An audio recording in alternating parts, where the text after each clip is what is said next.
welcome to Chore Chapters, because everyday tasks need good company. I'm Leo, and with me as always, we have got Luna.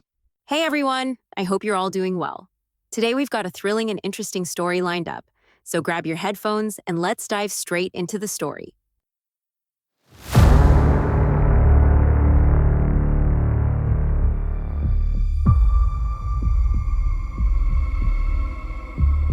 You know how sometimes information overload just hits you?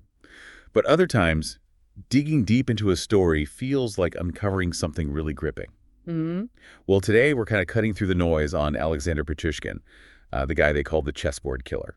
Yeah, really dark story. Our mission for you in this deep dive is essentially to unpack the key moments, the psychology behind his crimes, how he was caught. Right. You'll get a solid handle on the facts, his, motivations, and the pretty incredible story of how it all ended. And we'll set the stage for you because, understanding the why behind actions this extreme, it takes a careful look, a nuanced look at all the different pieces. Okay. And our sources, they give us a really comprehensive documented history. It's kind of a shortcut to understanding one of Russia's, most infamous serial killers. Okay, so let's get into it. Where do we start? His birth. Yeah, let's start there. Alexander Yuryevich Pichushkin, born April 9th, 1974. That was in Mytishi, which is just outside Moscow. Right, Mytishi. And his early life, that was in Moscow proper, wasn't it? A small apartment. Yeah, a cramped two-bedroom on Kersenskaya Street. He lived there with his mom, Natalia, his younger half-sister, her husband, their son. It was crowded. And the really chilling part looking back is how close that apartment was to Bitsa Park. Like 6 minutes walk. Exactly, 6 minutes from the north end of the park. And Yeah. that park, it becomes central to the whole story, tragically. So what about his childhood? Was there anything specific that sort of stands out? There's one incident that experts really point to. Around age 4, he fell backwards off a swing. The swing actually hit him right in the forehead, hard. Ouch. And that caused problems. Well, the speculation is that this blunt force trauma might have damaged his frontal cortex. Ah, the part of the brain that deals with, impulses and aggression. Exactly. Impulse regulation, controlling aggression. And in a kid that young, whose skull isn't fully developed, that kind of damage could be, pretty significant. And things went downhill after that, behaviorally. Reportedly, yes. His behavior got worse. He started getting bullied relentlessly by other kids. They had a horrible nickname for him, that retard. Awful. Yeah. His mother eventually moved him to a school for children with learning disabilities. So, more isolation, more torment. From your perspective, how does that kind of experience, especially maybe layered on top of a potential brain injury, shape someone? Well, it's never an excuse, obviously, but that kind of constant torment and isolation can seriously warp your sense of self, your sense of control. Right. It likely amplified feelings of worthlessness, humiliation, maybe creating this desperate, twisted need to feel powerful. Makes sense. Was there anyone positive in his life then? Briefly, yes. His maternal grandfather. He seemed to recognize that Alexander was actually intelligent, maybe felt his talents were being wasted. Oh, interesting. Yeah, he encouraged him intellectually, especially with chess. And Pichushkin was good at it. Really good. Chess. Yeah. The irony isn't lost there. Not at all. It became an outlet for him, a way to channel aggression, dominate opponents. He apparently played a lot against older men in Bitsa Park. But you said briefly, what happened to the grandfather? He died around the time Pichushkin was in his late teens. So that positive influence just vanished. Pretty much, and that loss seems to have hit Pichushkin hard. He fell deeper into isolation, started drinking heavily, lots of vodka. And then came something even darker, right? Before the killing started. Yeah. A really disturbing hobby. He started secretly filming himself threatening young children. In Bitsa Park again. Filming himself. Yeah. Threatening kids. Yes. There's one specific chilling account where he held a young child upside down by one leg and basically told the camera he wanted the child dead. Wow. And he didn't just film it, he watched these videos over and over. Why? What's the psychology there? Rehearsal. It's more than just rehearsal, though. That's part of it. It's like Yeah. self-affirmation, transforming himself in his own mind from the bullied kid into someone powerful, someone in control. Taking back power. In the most perverse way, yes. It's compensating for those deep feelings of worthlessness, building himself up, desensitizing himself. It's a step towards what came next. Which brings us to the first actual murder, 1992. July 27, 1992. He was 18. The victim was Mikhail Obichuk, a classmate. And there was some initial plan involving him, wasn't there? Something about 64 people. Unbelievably, yes. They had apparently discussed this plan to kill 64 people together, a shared goal. But Oduchik backed out. Right. When they met up in Bitsa Park, Oduchik changed his mind. Said he didn't want to do it. And Pichushkin. Pichushkin later said he felt teased by this change of heart. That feeling, he claimed, led him to strangle Oduchik and dump the body in a sewer opening in the park. And the body was never found. Never found, to this day. Was there any investigation? Did the police look into it? There was a brief one. Pichushkin was actually arrested just a few days later, July 30th. But they let him go. Yeah, insufficient evidence, even though witnesses apparently saw him with Oduchik near the park around that time. Incredible. And he actually talked about this later, didn't he? That first murder. He did. Gave that chilling quote. This first murder, it's like first love. It's unforgettable. Urgh. So after that first one in 92, there was a gap, right? A long one? Almost a decade. He seems to have stopped killing, or at least there are no confirmed victims for years. This so-called dormant period. What does that tell us? Can that kind of compulsion just stop? That's the big question, isn't it? Was it truly dormant? Or waiting? Some sources suggest a possible trigger for restarting might have been Russia lifting its death penalty moratorium in 1996. Really? How so? Maybe the removal of that ultimate consequence reignited his interest or made the game seem possible again, like he'd paused, waiting for the roles to change back in his favor, so to speak. So when did the main spree, the one he's known for, actually begin? Fast forward to May 2001. That's when things really kick off in Bitsa Park again. Okay, 2001. Who was the first victim then? A 52-year-old man named Yevgeny Pronin. Pichushkin lured him into the park with this story about mourning his dead dog at its grave there, said it was the anniversary. Just a pretext to get him alone. Exactly. And this marks the start of that period where his infamous motive came out. The chessboard. The chessboard. The ambition to kill 64 people, one for each square. And they found the board later, didn't they? With markings. They did. Found it in his apartment. It had dates meticulously marked on either 61 or 62 of the squares. Wow. So he was literally tracking them. Yeah. And even creepier, he apparently used the chessboard itself to store the stoppers from the vodka bottles he'd share with his victims before killing them. That's macabre. What about the Chikatilo connection? Was he really competing with him? Well, the Russian media definitely speculated about that. Andrei Chikatilo was the big name then, Russia's most notorious serial killer, with 52, maybe 53 victims. Right. And Pichushkin's claimed number, 60 to 63, would obviously put him ahead. So, was it a conscious competition? Hard to say for sure, but the narrative was out there. What did Pichushkin himself say about why he killed? Beyond the chessboard idea. His own words are pretty chilling. He said, "For me, a life without murder is like a life without food for you." Just a basic need for him. Like breathing. Yeah. And then there's that disturbing God complex quote. "I felt like the father of all these people, since it was I who opened the door for them to another world." That speaks volumes about the power trip, doesn't it? Absolutely. A profound, perverse sense of omnipotence, believing he controlled their passage from life to death. So his methods changed over time too, right? There was the sewers period first. Correct. From roughly May 2001 to September 2005. During this time, his victims were mainly older men, often homeless. Vulnerable targets. Very. He'd lure them with vodka, strike them, usually with a hammer or maybe the bottle itself, and then push them into the sewer lines under Bitsa Park. To drown them and hide the bodies. Exactly. Though amazingly, 3 people actually survived being pushed into the sewers during this period. Wow. That must have made it hard for police initially, right, with bodies disappearing. Immensely challenging. You have marginalized victims whose disappearances might not even be reported quickly and no bodies surfacing immediately.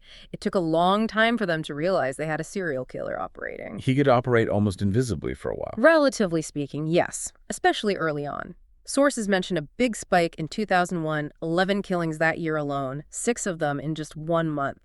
He was prolific but hidden. But then things changed. The open period. Yeah, from about October 2005 to June 2006. A definite shift. He stopped hiding the bodies. Stopped hiding them. Why? It suggests a few things. Growing confidence, maybe arrogance, less need for concealment, perhaps even a desire for the crimes to be found, to be acknowledged. And his methods changed too. More brutal. Definitely more overt. Repeated, severe hammer blows to the head. And he added that gruesome signature. Vodka bottle. Yeah, inserting an unfinished vodka bottle into the victim's skull wound. A truly horrific calling card. Leaving them out in the open like that. Just imagine the terror. Absolutely. And what's also chilling is how close he was operating. At least 10 of his victims during this later period lived in the same 4-building apartment complex as him on Kursinskaya Street. The same complex. He was killing his neighbors. Essentially, yes, the proximity is terrifying. So people must have been terrified by then. Were the police closing in? Was there public panic? Oh, definitely fear. By 2003, newspapers were already running stories calling the unknown killer the Bitsevsky maniac or the Bitsa beast. Bitsevsky maniac after Bitsa Park. Exactly. But the question remains, how did it go on for so long? 5 years of active killing. What were the failures there? Systemic issues. It really highlights how predators can exploit societal blind spots. When victims are seen as less important, homeless, elderly, alcoholics, their cases might not get the same priority or be connected as quickly. So the police initially treated them as separate incidents. It seems that way for a while. They didn't immediately see the pattern, the single killer behind it all.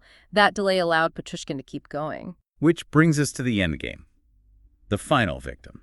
Marina Moskalyova, June 14th, 2006. She was 36, a coworker of his. A coworker, so not one of the homeless men he often targeted. Right, a different profile.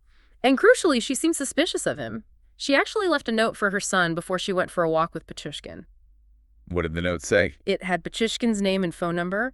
She told her son she was going for a walk with him. That note was the key. Wow. She had a bad feeling.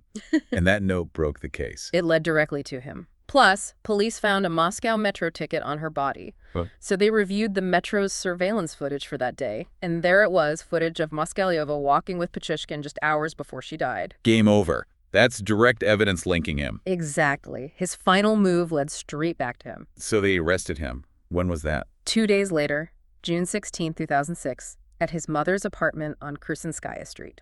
Did he confess right away? He denied it at first, but when they showed him that metro surveillance footage, he knew they had him. He confessed. And he was cooperative after that. Very cooperative, eager even, which, as you mentioned, isn't uncommon for killers seeking notoriety. He led police to various crime scenes in Bitsa Park. Right. And he reenacted the murders in detail on camera. That's apparently standard procedure in Russian investigations. Any remorse? Absolutely none, by all accounts. He made statements like, "I burnt myself, so there's no need for the cops to take credit for catching me," and called himself a professional. Chilling. So the trial. Convicted October 24, 2007, found guilty of 49 murders and 3 attempted murders. 49. But he claimed more, didn't he? During the trial. He did. He actually asked the judge, brazenly, to add another 11 victims to his official count, to bring the total to 60. Why? Just to get closer to the chessboard number. Or Pichushkin. Probably a mix of both. Ego, notoriety, sticking to his narrative. And the sentence. Life, obviously. Life imprisonment, yeah. Handed down October 29, 2007. They kept him in a glass cage during the trial for his own safety. Glass. And the sentence specified the first 15 years would be in solitary confinement. Did he accept it? Nope. He appealed. Called the sentence too harsh and asked for it to be reduced to 25 years. Unbelievable. After confessing to almost 50 murders, maybe more. Shows a complete lack of remorse or real understanding of his actions. Let's talk about his state of mind. Was he declared insane?